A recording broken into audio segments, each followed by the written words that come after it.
அனைவருக்கும் இனிய மாலை வணக்கம்.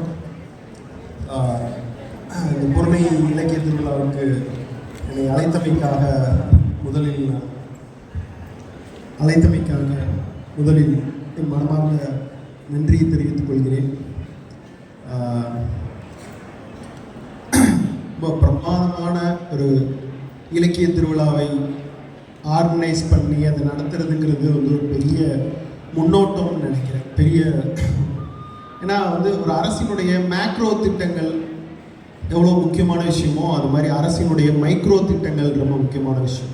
இந்த மாதிரி நதிக்கரை ஓரம் ஒரு இலக்கிய திருவிழாவை தொடர்ந்து நடத்தும் அரசுக்கு மனமார்ந்த நன்றி. அதை முன்னெடுத்து செல்லும் இளம்பகவத் போன்ற ஆட்சியாளர் அவர்களுக்கு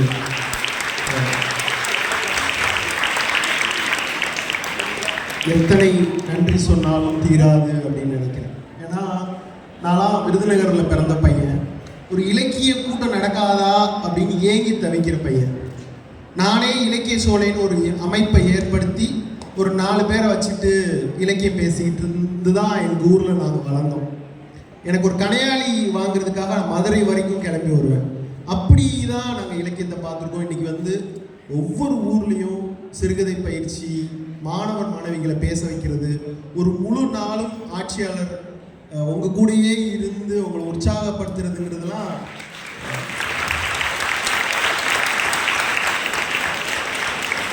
எங்கள் காலத்தில் நாங்கள் அப்படி கலெக்டரை பார்த்ததில்லை. இப்போ அப்படி ஒரு கலெக்டர் உங்களுக்கெல்லாம் கிடைச்சிருக்கிறது ரொம்ப பெரிய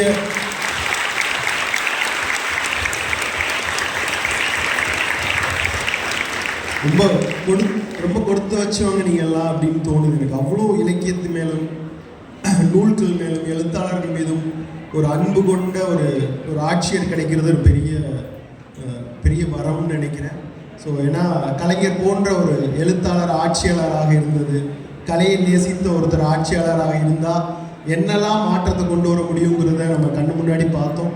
அப்படி ஒரு ஆட்சியர் அவருக்கு என்னுடைய மனமார்ந்த வணக்கங்கள். மேடையில் இருக்கும் பெரியவர்கள் எல்லாருக்கும் மனமார்ந்த வணக்கங்கள்.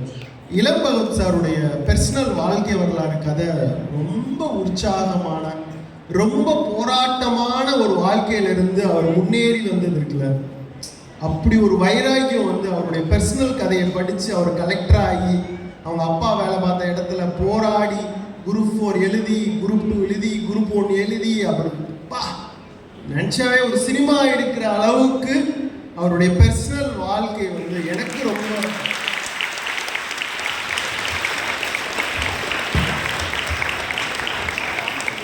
இன்ஸ்பைரிங்கான ஒரு விஷயம். +2 ஃபெயில் அப்படின்னு சொல்லி ஒரு படம் ஹிந்தியில் வந்துச்சு, ஓடிடியில் கிடைக்கும்.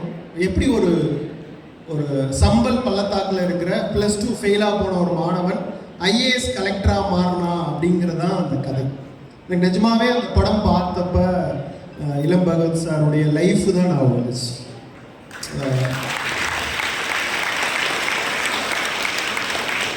உண்மையிலேயே ஒன்னே நண்பர்களே, நான் எல்லாத்துலேயும் சொல்லிக்கிறது ஒன்னே தான், 20 வயசுலேருந்து 30 வயசுக்குள்ளேயே உடம்புக்குள்ள ஒரு நெருப்பு அப்படியே கனண்டு எரியும். அந்த நெருப்பை மிகவும் சரியான பாதையை நோக்கி நீங்கள் செலுத்திட்டீங்கன்னா நீங்கள் உட்கார்வதற்கான நாற்காலி எங்கேயோ இமயமலைக்கு மேலே இருக்கும்.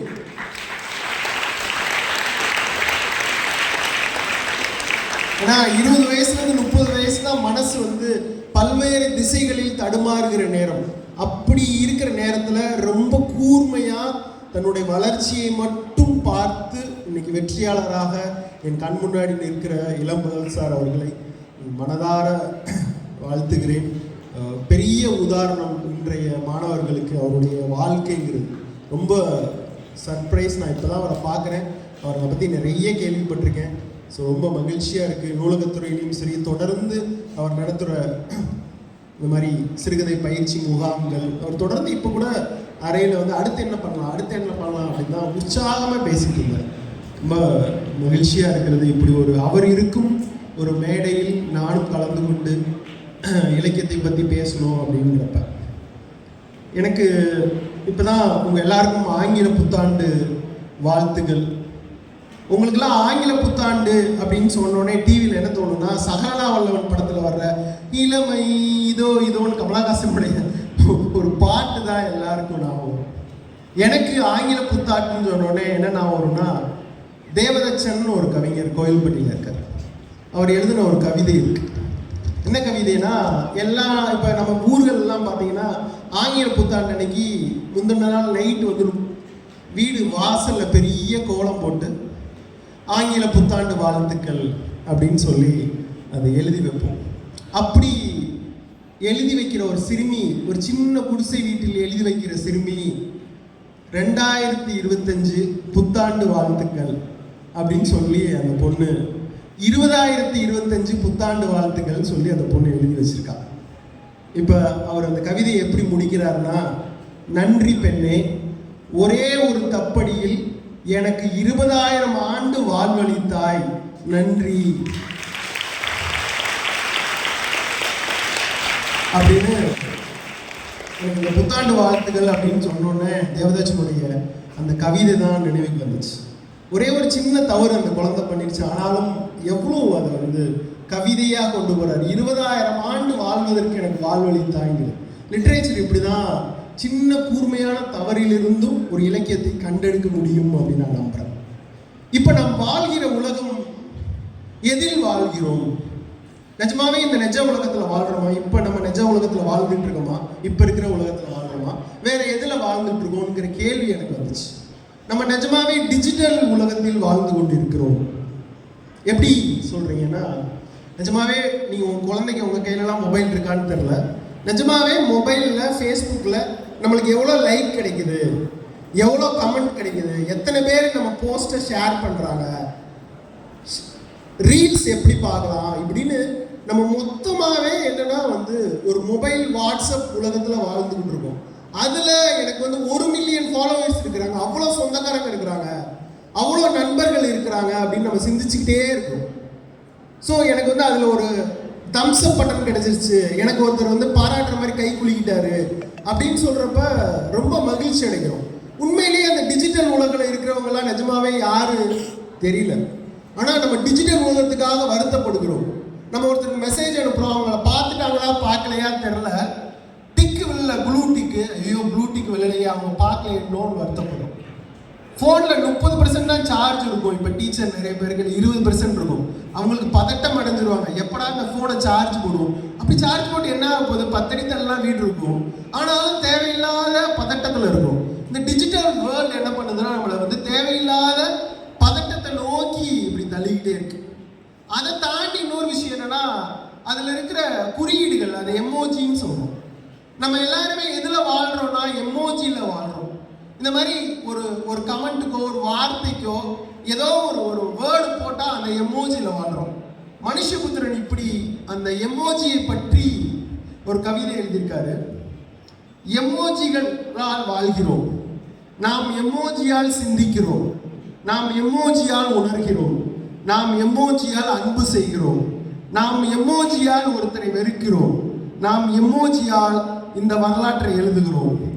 சொற்கள் மேலும் மேலும் இறக்கின்றன, எமோஜிகள் தான் இந்த உலகத்தை ஆள்கின்றன அப்படின்னு சொல்லிட்டு மனுஷபுத்திரனுடைய மிக அழகான கவிதை.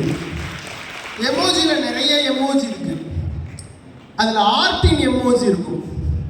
திடீர்னு ஒரு நாள் நான் ஆஃபீஸில் இருக்கிறேன், என் ஒய்ஃப் ஃபோன் பண்ணி, ஏங்க பயங்கர சண்டைங்க, எனக்கும் பிரச்சனைக்கும், நீங்கள் உடனே கிளம்பி வீட்டுக்கு வாங்க, அவன் பெரிய பிரச்சனை பண்ணிட்டான். என்னப்பா பண்ணிட்டான்? இல்லை ஒரு பொண்ணு வந்து ஒரு பொண்ணுகிட்ட இப்போ எஸ்ஏ கேட்டான், அந்த பொண்ணு எஸ்ஏவை வாட்ஸ்அப்பில் ஷேர் பண்ணுச்சு, திருப்பி அவன் வந்து ஆர்ட்டின் சிம்பிளை அனுப்பிச்சிட்டான், அதனால எனக்கும் அவனுக்கு சண்டை, அவங்க அம்மா அப்பாட்ட போய் நம்ம மன்னிப்பு கேட்போம், நீங்கள் கிளம்பி உடனே வாங்க அப்படின்னு கத்துறான். அவன் அழுகிறான் ஃபோனில். சரி வந்துடுறேன், இதெல்லாம் ஒரு விஷயமா? உங்களுக்கு ஒரு விஷயம் இல்லைங்க, எனக்கு பெரிய விஷயம், எப்படி ஆர்ட்டின் சிம்பிளை அனுப்பலாம் அப்படின்னு சொல்லி என் ஒய்ஃப் சண்டைக்கு நிற்கிறா.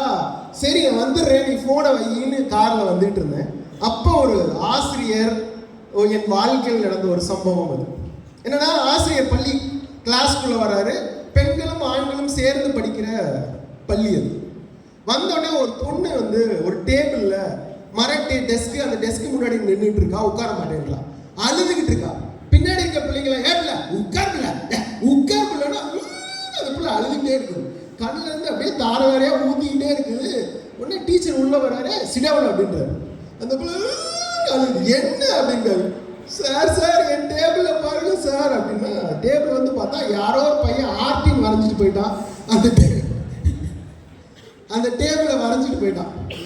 ஆர்டின் வரைஞ்சிட்டு போனோட அந்த வாத்தியாருக்கெல்லாம் நெஞ்சு பொறுக்கல. உடனே ஹெட்மாஸ்டரை போய் சொல்றாரு. ஹெட்மாஸ்டர் கூப்பிட்டா அது வந்து இந்த எக்ஸாம் ஹால் போடுறப்ப வெவ்வேறு கிளாஸ்க்கு எக்ஸாம் ஹால் போடுவாங்க. ஏதோ ஒரு பையன் அந்த டேபிள் உட்காந்து எக்ஸாம் எழுதியிருக்கான். அவனுக்கு கொஸ்டினுக்கு ஆன்சர் தெரியல போல ஆர்டினை வரைஞ்சிட்டு போயிட்டான் காம்பஸை வச்சு. அந்த பையனை கூப்பிட்டு அவங்க அப்பா அம்மாவை கூப்பிட்டு டிசி கொடுத்து அவனை அனுப்பிச்ச என்னுடைய காலம் எனக்கு தெரியும். இன்னைக்கு நான் திரும்பி வீட்டுக்கு வந்தேன். வீட்டுக்கு வந்தோடனே என் ஒய்ஃப்ட்ட சொன்னேன், அதெல்லாம் ஒரு விஷயமே இல்லை. நீங்கள் சும்மானாச்சும் குட் மார்னிங் போட்டாவே ஒரு ஆர்டின் அனுப்புகிறாங்க. குட் மார்னிங் குட் ஈவினிங்னு சொல்லிட்டு ஒரு ஆர்டின் அனுப்புகிறாங்க. ஒரு கட்டுரையை ஒரு பொண்ணு அனுப்பிச்சிருக்கா, இவன் ஒரு ஆர்டின் அனுப்பிச்சிருக்கான். இதை போய் நீ கேள்வி கேட்குற. என்னங்க 9ஆம் கிளாஸ் தாங்க படிக்கிறான். 9ஆம் கிளாஸ் படித்தா என்னப்பா, ஆர்டின் அனுப்பிச்சா என்னப்பா அப்படின்னு சொல்லி நான் கேட்டேன். ஏன்னா நண்பர்களே, நான் வாழ்ந்த காலத்தில் காதலுங்கிறது அவ்வளோ பெரிய விஷயம். ஒரு பொண்ணை கண்ணுக்கு கண்ணாக பார்க்க முடியாது, நேரம் நின்று பேச முடியாது, நம்ம காதலை அவங்ககிட்ட சொல்ல முடியாது, எதையுமே சொல்ல முடியாமல் இதயம் முரளி மாதிரி வாழ்நாள் ஃபுல்லாக வாழ்ந்துக்கிட்டு 96 படம் தான் நம்மளாம் எடுப்போம்.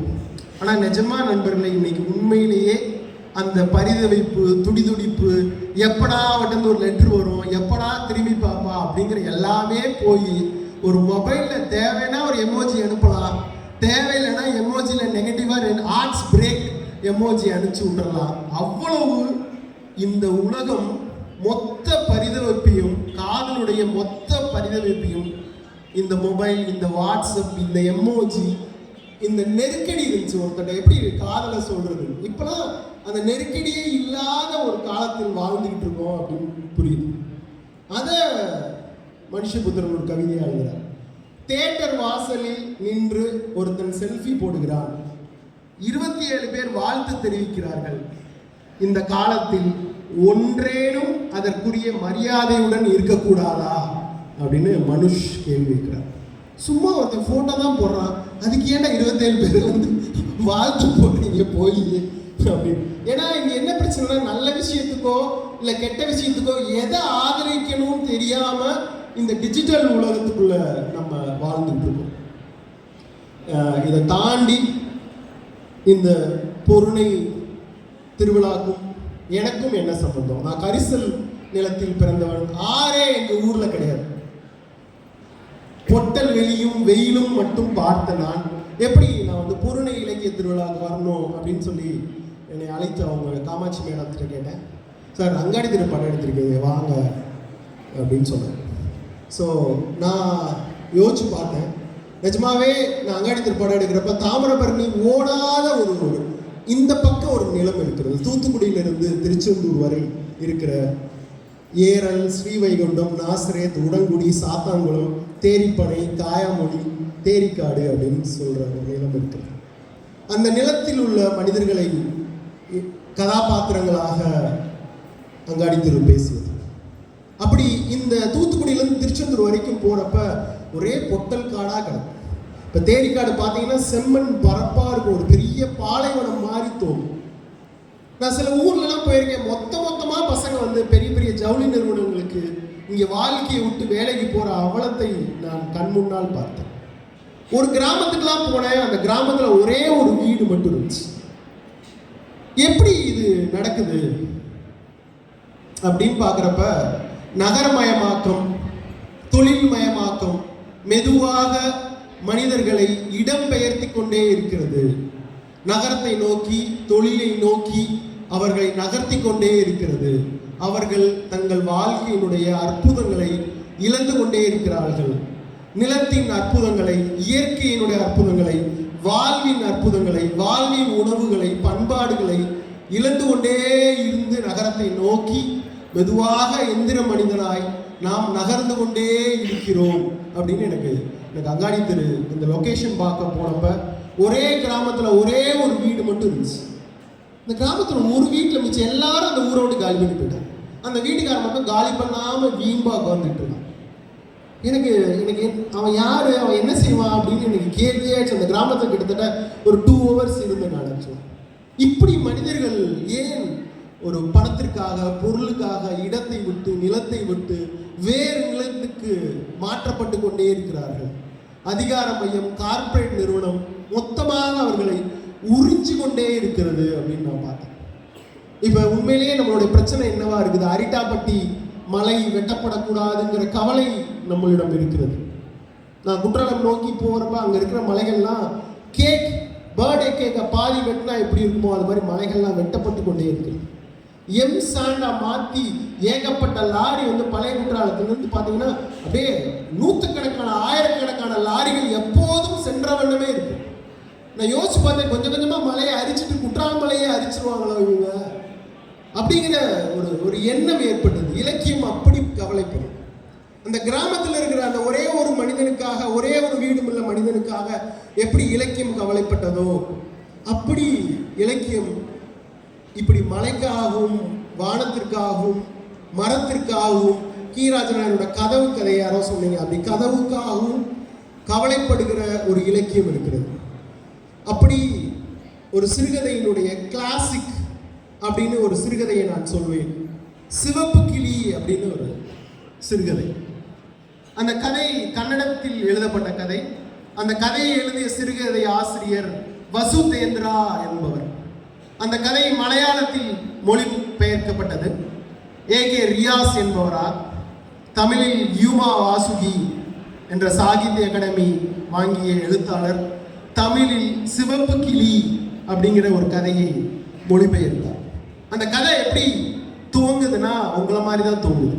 இப்போ கூட சார் சொல்லிக்கிட்டு இருந்தாங்க, ஒவ்வொருத்தருக்கும் நீங்கள் வந்து இந்த புதுமை புத்தனை படிச்சுட்டு வந்துடணும், அதை படிச்சுட்டு வரணும்னு கொஸ்டின் கொடுத்தோம் அப்படிங்கிற மாதிரி. ஒரு ஸ்கூல் பையன், அவனுக்கு வாத்தியார் சொல்லிட்டாரு, எப்பா எங்கள் விவசாய தோட்டம் அப்படிங்கிற தலைப்பில் நீ வந்து ஒரு கட்டுரை எழுதிட்டு நாளைக்கு வந்துடணும் பார்த்துக்க, அதுக்கு 10 மார்க் அப்படின்னு ஒரு வாத்தியார் சொல்லி அனுப்பிச்சிட்டார். அவன் எங்கள் விவசாய தோட்டம்னா அவன் விவசாயத்தையும் பார்த்ததில்ல, தோட்டத்தையும் பார்த்ததில்ல. வீட்டுக்கு யோசிச்சுக்கிட்டே வந்தான். அவங்க அம்மாவை கேட்டால் அவங்க அம்மா டிவி பார்த்துட்டு இருக்காங்க. ஆனால் அவங்களுக்கு ஒரு 10 ஏக்கர் நிலம் இருக்குது. ஏமா எங்கள் வாத்தியார் கேட்டார், எங்கள் விவசாய தோட்டம்னு ஒரு கட்டுரை எழுதிட்டு வர சொன்னார். எப்படிமா எழுதுறது? ஏதோ எழுதுடா, உங்கள் அப்பா இப்போ தான் ஆஃபீஸ்லேருந்து வர்றானே, அவன் ஏதோ எழுதிட்டு போ, உங்கள் வாத்தியாருக்கு வேறு வேலை இல்லை அப்படின்னு அந்த அம்மா சொல்லிடுச்சு. சரி சொல்லிட்டு இவனே உட்காந்து கட்டுரை எழுத ஆரம்பிச்சான். கட்டுரையை எழுதிட்டு கொண்டு போய் வாத்தியார்கிட்ட கொடுத்துட்டான். அடுத்த நாள் எல்லா பசங்களும் கொடுத்தாங்க. இவன் கட்டுரை முதல்ல இருந்துச்சு. அந்த கட்டுரையை எடுத்தார். டேய் தம்பி ராமசாமி வாடா அப்படின்னு கூப்பிட்டாரு. மேடையை ஏற்றி உன் கட்டுரையை மட்டும் படிப்பா, என்ன அறிவா இந்த புள்ள கட்டுரை எழுதியிருக்கு, இந்த கட்டுரைக்கு மட்டும் 100 மார்க் போகலாம், படிப்பா உன் கட்டுரைய. உடனே அவன் சொன்னான், சார் எங்கள் தோட்டத்தில் மாமரம் அளவிற்கு வெங்காயம் மரம் வளர்ந்து நிற்கும், வெங்காய மரத்தில் வெங்காயம் பூத்து குலுங்கும் சார், 100கணக்கான வெங்காய மரம் எங்க தோட்டத்தில் இருக்கு சார். ஒவ்வொரு வெங்காய மரத்துக்கும் 100 வெங்காய மரத்துக்கும் நடுவுல தாமரை பூ செடி இருக்கும் சார். 100 தாமரை பூ செடி இருக்கும் சார். எல்லா தாமரையும் ஒரே கலர்ல பூக்காது சார். ஒரு தாமரை செடியில சிவப்பு கலர், ஒரு செடியில வந்து நீலம், ஒரு இதுல வெள்ளை, பச்சை அப்படின்னு விதவிதமான தாமரை செடி வளர்ந்துருக்கும் சார். அது மட்டும் இல்லாம சார், சாக்லேட் மரம் கூட எங்க அப்பா வச்சிருக்காரு சார் எங்க தோட்டத்துல. சார் அந்த தாமரை பூல யார் உட்கார்ந்துருப்பான்னு நினைச்சீங்க? சரஸ்வதி உட்கார்ந்துருப்பாங்க, லட்சுமி உட்கார்ந்துருப்பாங்க, இந்த பாம்போட விஷ்ணு இருப்பார்ல அவர் உட்கார்ந்துருப்பார் சார். அப்படி ஒரு தாமரையா இருக்கும் சார் எங்க இடம் சார். எந்த தோட்டத்திலயும் இருக்காது. எங்க தோட்டத்துக்குள்ள கடல் இருக்கு சார் அப்படின்னு தலையில நோங்குன்னு ஒரு போட்டு கொடுங்க. ஏண்டா வெங்காய மரத்துல ஏடா பூக்கும் அப்படின்னு அவங்க நோட்டை வாங்கி ஒரு முட்டையை போட்டா பசங்களாம் கக்க சிரிக்கிறாங்க. சிரிச்சா அழுதுகிட்டே போய் அம்மாட்ட போய், அம்மா இங்க பாரு, நேற்று உன்கிட்ட கேட்டேன்ல, நீ சொல்லணும்ல, இங்க பாரு எனக்கு முட்டையை போட்டு அனுப்பிச்சிருக்காங்க அப்படின்னு. அவங்க படிச்சு பார்த்துட்டு கெக்கன்னு அவங்க சிரிக்கிறாங்க. அவங்க அப்பா வந்தார், ஏங்க 100 வருஷமா விவசாயம் பண்ற குடும்பத்துல ஒரு கடைசி பையனுக்கு எங்கள் விவசாய தோட்டம்னு ஒரு கட்டுரை எழுத முடியல, என்னங்க பிள்ளை பத்து வச்சிருக்கீங்க? ஏண்டி நீ பிள்ளைய பத்துட்டு என்னைய பத்துன்னு வேற சொல்ற, புருஷன் வேற சண்டை போடுறான். இந்த வாரம் எப்படியாவது விவசாய தோட்டத்துக்கு அவனை கூட்டிட்டு போய் விவசாயம்னா என்னன்னு காமிக்கணுங்க. நீ எப்ப பாரு சிவனு விஷ்ணு எல்லாத்தையும் பூஜை பண்ணிட்டே இருக்க. அவன் முழுக்க தாமரையில் விஷ்ணு, சிவன், லட்சுமி எல்லாரும் உட்காந்து அருள் பாலிக்கிறாங்க, சாக்லேட் மரத்துல இருந்து சாக்லேட்டை புடுங்கி சாப்பிட்றாங்கன்னு கவிதை எழுதி வச்சுட்டான். ஒன்னால அந்த பொண்ணு பொண்டாட்டிக்கு புருஷனுக்கு சண்டை. சரி, இந்த வாரம் எப்படினாலும் ஞாயிற்றுக்கிழமை கூட்டு போயிடலான்ட்டு இவங்களுடைய விவசாய நிலத்தை ஈரப்பன்கிற விவசாயிட்ட குத்தகை கொடுத்துட்டாரு. அந்த ஈரப்பன் என்ன பண்ணுவாருன்னா, அப்பப்போ மாங்காய் தேங்காய் கொண்டு வந்து இவங்க நிலத்துல போடுவார். போடுறப்ப அவர் வந்து சில விறகுகளை வெட்டி கொடுப்பார். இவன் ஒரு நாள், இந்த வாரம் நாங்கள் வந்து விவசாய தோட்டத்துக்கு வந்து பார்க்க வரப்போகிறோம் ஈரப்பன் அப்படின்னு சொன்னோடனே, சூப்பர், வாங்க முதலாளி வாங்க, அவங்க நல்லா சுற்றி காமிக்கிறேன் அப்படின்னு சொல்லி கட்டையை புழக்க ஆரம்பிச்சார். அவர் இந்த ஈரப்பன்கிறவர் யாருன்னா, நல்ல கதை சொல்றாரு. அப்படி வெட்டிக்கிட்டு இருக்கப்ப, நேத்து அது வந்துச்சு தெரியுமில,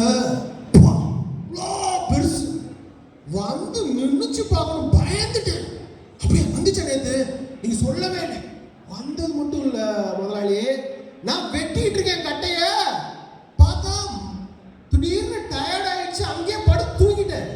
பார்த்தா சுத்தி மழை பெய்யுற சவுண்ட் கேக்குது.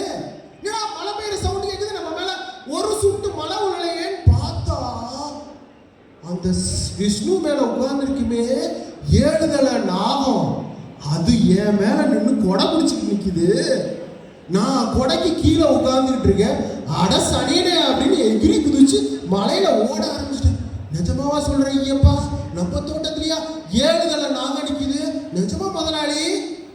12 14 கண்ணு 16 நாக்கு அது நீட்டிட்டு நிக்குது பாருங்க.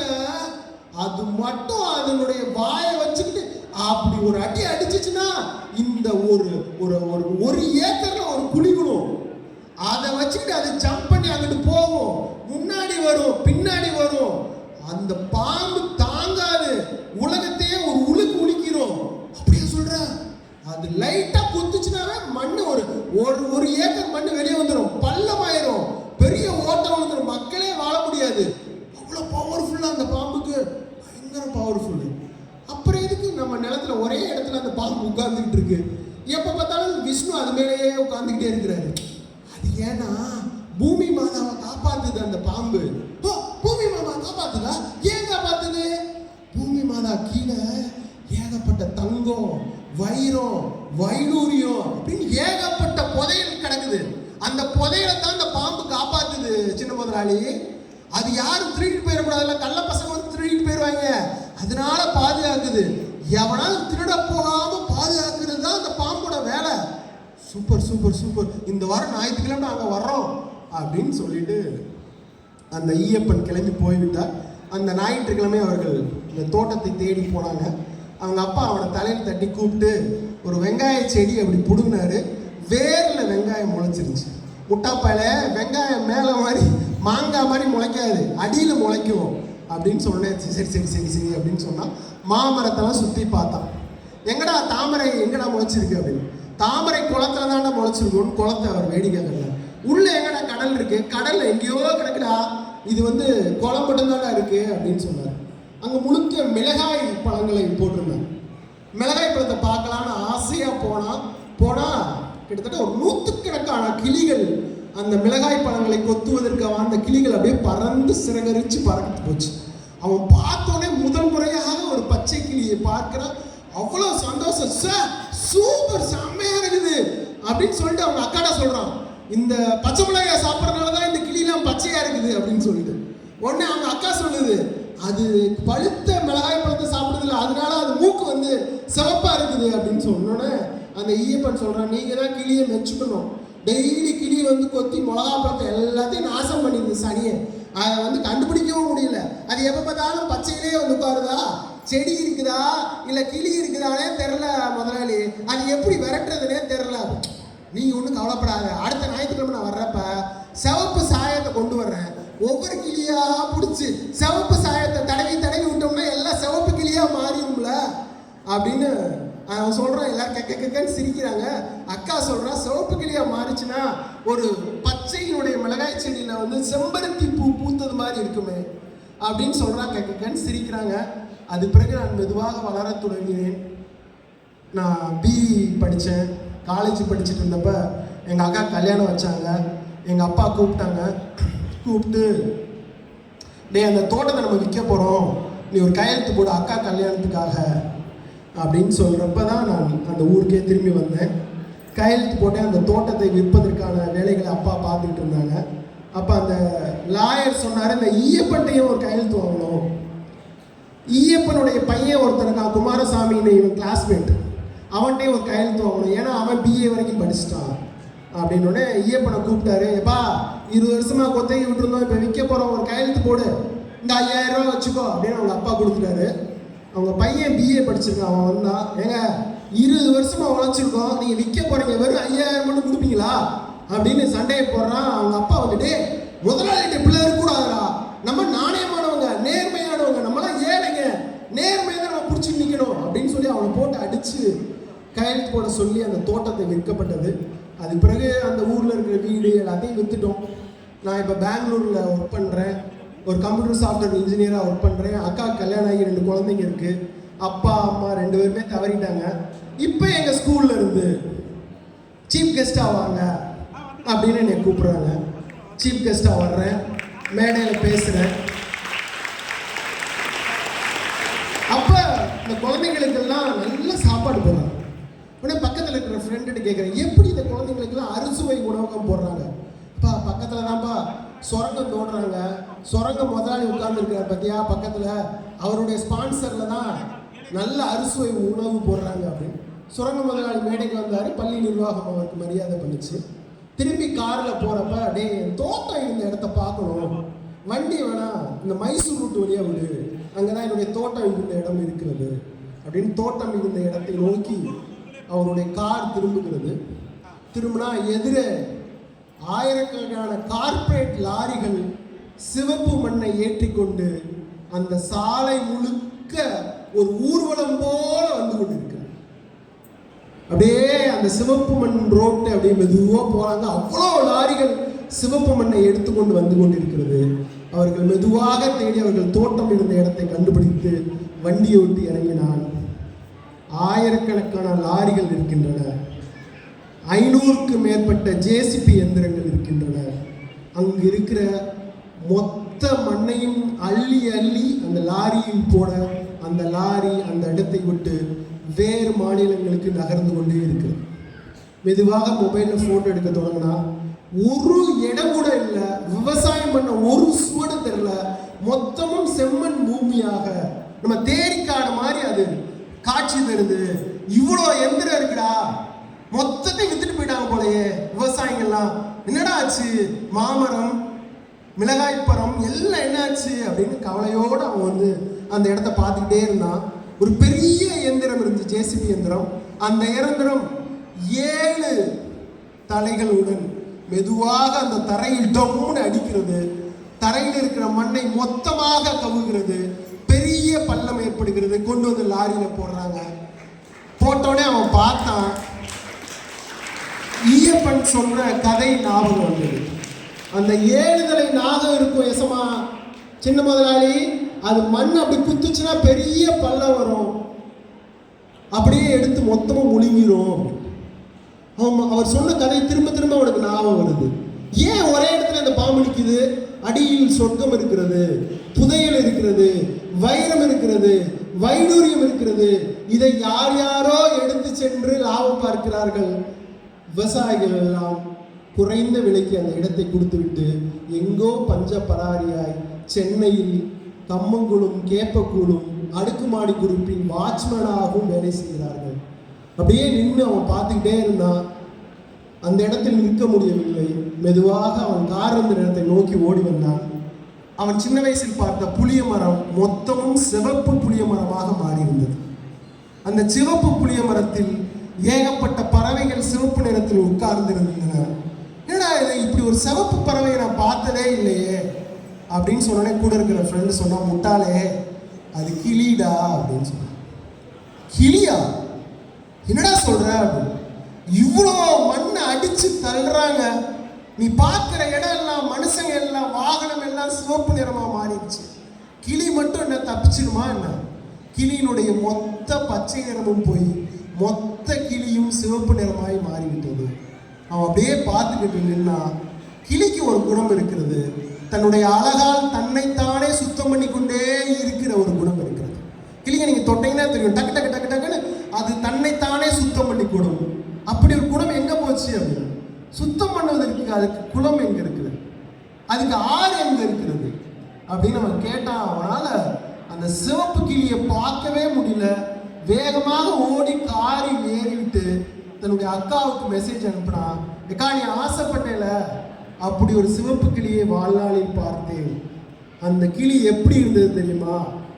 கசாப்பு கடையில் தோல் உரித்து தொங்க விடப்பட்ட மாமிசை துண்டமாக காட்சி அளித்தது அப்படி என்று இந்த சிவப்பு கிளியினுடைய கதை முடிகிறது நண்பர்களே.